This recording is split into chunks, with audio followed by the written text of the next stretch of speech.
And breaking news, a fugitive is now behind bars this morning after a bizarre rescue overnight. News Channel 5's Cuthbert Langley has been on the scene all morning long down in Antioch at the Ford Ice Center. And Cuthbert, we're saying he's now behind bars, but he was really behind bars even before the police showed up. Yeah, Steve, he had warrants out for his arrest, so he did something that would have gotten him behind bars eventually, and he was behind bars, so to speak, inside this storm drain right here in the parking lot of the Ford Ice Center. A woman was just walking in the parking lot, heard noises coming from that storm drain, looked inside, and sure enough, the suspect was right there. She called police and fire department, and this is what the response looked like there. You can see a lot of firefighters there. They actually had to put a ladder into the storm drain and get inside and try to get this guy. And as soon as they got down in the drain, the suspect supposedly started running off. So if you can imagine this, a chase in a storm drain of all things. They were finally able to arrest him and put him in the back of the patrol car. You see video of that right there. Police began speaking with him, and he admitted to authorities that he ended up having a warrant out for his arrest in 3 different counties, Rutherford, Warren, and here in Davidson County. So right now he is being booked in the Metro Jail. We are working to get more information about exactly what kind of charges this guy was wanted for. We do know he will face a trespassing charge for this incident, but in terms of his name, we're working to get that information. We should have an update for you by 7:30. For now, we're live here in Antioch. Cuthbert Langley, News Channel 5.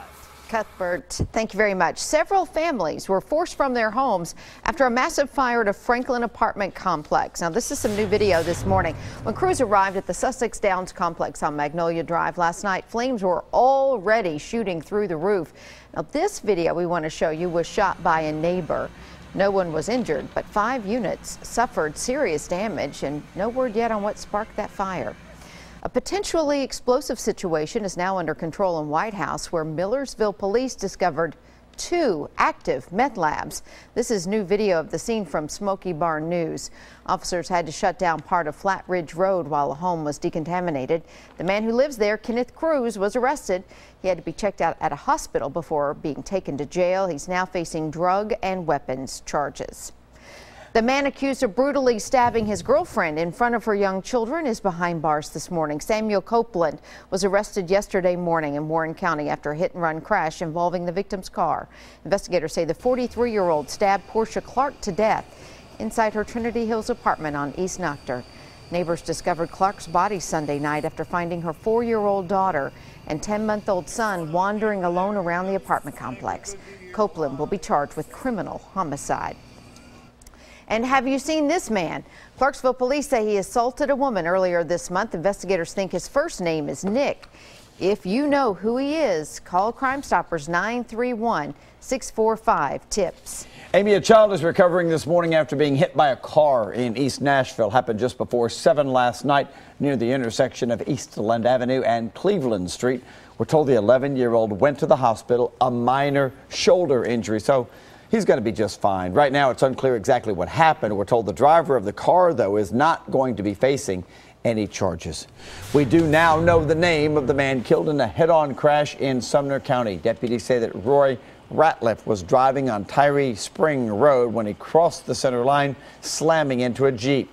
Ratliff died. The other driver went to the hospital. It's unclear how serious that person's injuries are. No word yet on what caused that crash. So did the Department of Corrections rig inspections? That's what a former corrections worker is claiming.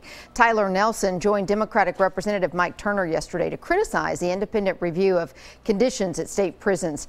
Nelson says the DOC put extra staff in place during that review and that his boss was in the room when he was interviewed by auditors. That was the first time in TDOC's history that on-the-job training officers were ever asked to work from 6 p.m. to 2 a.m. That has never happened before. It has not happened since. DOC sent us a statement last night denying the allegations. A little bit of controversy this morning over how the old Trail West building was demolished, unexpectedly torn down during the night. Crews tore down that building on Lower Broadway early yesterday morning. We were showing you live on Skycam these pictures right here as it was going on, and there's the rubble that's left behind. Now, city officials say it really probably should not have happened because it was supposed to be covered by a historic protection plan downtown years ago. Trail West was going to become a Westin hotel, so they were left out of that historic overlay. Well, the Westin didn't happen, and that left a bit of a loophole.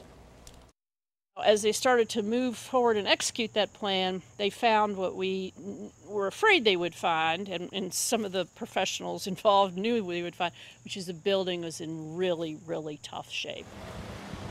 So tough, in fact, that the developer said they really could not renovate the building inside. Now that Trail West is gone, all the other historic buildings are protected under that plan, so we're not going to see a demolition like this on Lower Broadway again. By the way, the old Trail West site is now going to be home to a 3-story tall Harry O's Steakhouse. A community rallied together yesterday to honor a complete stranger. Hundreds came together for Ronnie Toller's burial at the Middle Tennessee State Veterans Cemetery. The 66-year-old served in the Army during the Vietnam War when he died last month at a nursing home in Dixon, and no family members came forward. So staff at the nursing home used social media to spread his story, and you can see the support from the community was overwhelming.